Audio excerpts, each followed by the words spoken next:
Welcome back to America's Retirement Headquarters, home of the Retirement Guys formula and America's Medicare Associates with Nolan Baker and Scott Kirshner. Americasretirementheadquarters.com. That's the website. The phone number, 419-794-3030. It's 419-794-3030. You know, once upon a time, having saved $1 million for retirement pretty much ensured that you would live comfortably. But is that really the case anymore? Guys, what are the factors that you consider to decide if it's enough? It's quite literally the $1 million question here. It really is, and when I was getting ready for this segment, I was thinking about a couple things. Number one is that song, If I Had $1 Million. That's always a great classic. You get the fancy ketchup. And then I also thought about like Dr. Evil from the movie Austin Powers, where, he was going to blow up Earth unless they gave him $1 million. So it really it depends upon your perspective and kind of where you're at. Here we have a couple of great pointers, though, for you when we're addressing that question for you of how much do you need for retirement. Number one is you want to look at your geography. Cost can differ dramatically throughout the country, and where you live can determine whether you can successfully retire with $1 million or not.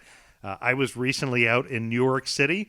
I tell you what, $1 million isn't going to go too far in New York City. Not too far out there. No. Yeah, I mean, I visit down in Florida and down in Jupiter, Florida. Same thing. $1 million isn't going to go too far. Here in Northwest Ohio, $1 million could go really far. You could get a lot of different things. No, let me ask you before you continue on. Is that the magic number? I mean, doesn't everybody want to hit $1 million? I mean, if you looked at your portfolio and it says $1 million, right? I mean, isn't that kind of the marquee spot to be? Well, I mean, there was a survey that Northwestern Mutual just recently put together, and if you go back pre the market crash and with high inflation, $1 million was actually the number that most people were targeting.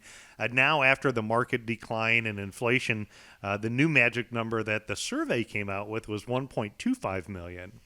The reality is everybody's situation is different because you don't know how much pension or Social Security income they have. One of the great things that we do is we have this calculator. It's called the Independent Income System Calculator.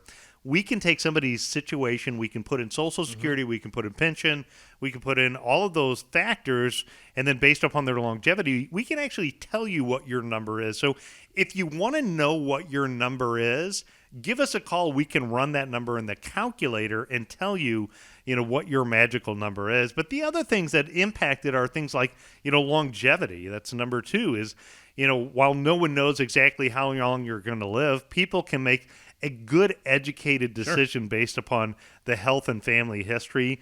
Those who might live well into their 80s, 90s, and beyond may find $1 million isn't enough. Right. They need to have more guaranteed lifetime income, as an example, and vehicles like maximizing the pension and Social Security, things that help give them more income to help fight off the longevity.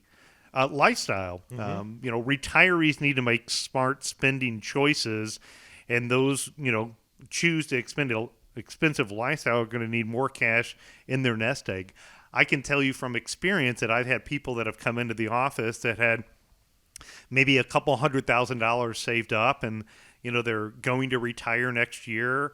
Maybe they still have a mortgage, and their plan is in that first year of retirement to take that dream vacation, and they're going to help their kids out at Christmas time and give them extra money, and they're going to buy this, they're going to buy that, they're going to upgrade the house, they're going to make all these changes, and then all of a sudden, that money is not going to be available. Right. It's going to be there. So you have to be careful at looking at your lifestyle spending habits, because if you do go excessive spending in the early years, it can have a big long-term impact.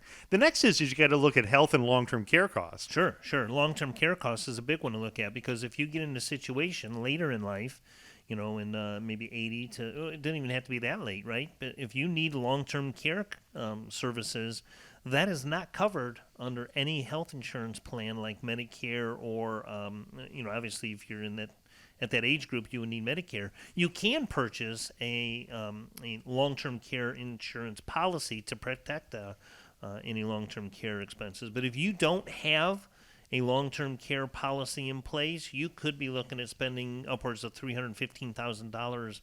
And if you, obviously, you would definitely need $1 million at that point, because you're gonna burn through that really quick. Yeah, next is looking at retirement income. So you want to look at things like your pension, your Social Security. You can move money from your investable assets, stocks, bonds, mutual funds, into things like as an annuity and put part of it into there to have more predictable income to get enough reliable retirement income. Next, you want to look at investment risk. Investing aggressively put your money at risk for losses. At the same time, being too conservative can mean your savings don't go far enough to offset inflation and withdrawals. Another thing that we have at our office is we have this software where we're able to go in. We can put the savings dollars in there. We can put how they're invested. What it'll do is it'll show us what the risk score is, and it measured it from 0 to 100. Then what we can do is we can put the withdrawal rate inside of there, and it'll show based upon that risk score how long the money could last. And you'd be surprised if you invest too conservatively, you can burn through that money pretty quick. On the flip end of the scale, if you invest too aggressively and the sequence of the returns in the market has a major downturn right away in the beginning years, you can accelerate the risk of outliving your money. So there is a magical number when it comes to investment risk that not only fits your profile of who you are as an investment, but optimizes your overall strategy to try to achieve the highest possible impact. The last one, which wasn't a big issue until just recently, is inflation. And with rising inflation rates, it's going to erode your purchasing power of money.